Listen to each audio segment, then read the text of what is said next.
근저당권 실행 경매에서 채무자가 소멸시효 완성을 주장하지 않은 경우 시효이익 포기로 볼 수 있는지, 갑은 을로부터 2,500만원을 빌리면서 그 담보로 자신의 부동산에 근저당을 설정해 주었습니다. 그러던 중 위 채무를 변제하지 못한 상황에서 변제기로부터 10년이 지났습니다.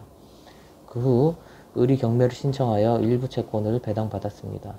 이 경매 절차에서 갑은 위 배당금에 대해 소멸시효 이의를 제기하지 않았습니다.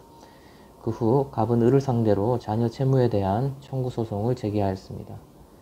갑은 이제 와서 소멸시효 항변을 할 수 있을까요? 경매 절차에서 소멸시효 완성을 이유로 이의를 제기하지 않은 것이 소멸시효 이익의 포기로 볼 수 있는지에 관한 판례를 보면 다음과 같습니다.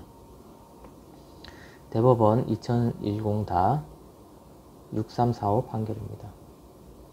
채무자가 소멸시효 완성 후 채무를 일부 변제한 때는 그 액수에 관하여 다툼이 없는 한 전체를 묵시적으로 승인한 것으로 보아야 하고, 이 경우 시효 완성의 사실을 알고 그 이익을 포기한 것으로 추정됩니다.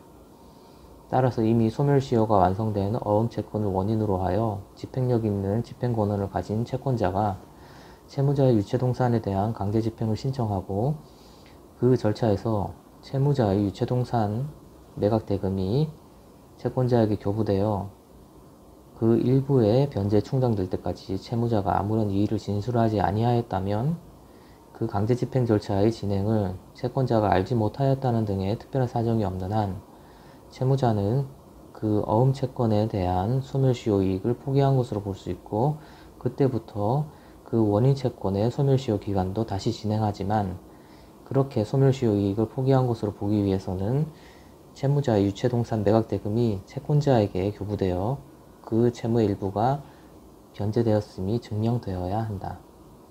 따라서 대법원 판례에 비추어 볼 때 이 사건에서 채무자가 경매 절차에서 소멸시효 완성을 이유로 이의를 제기하지 않은 것은 소멸시효 이익의 포기로 볼 수 있을 것입니다.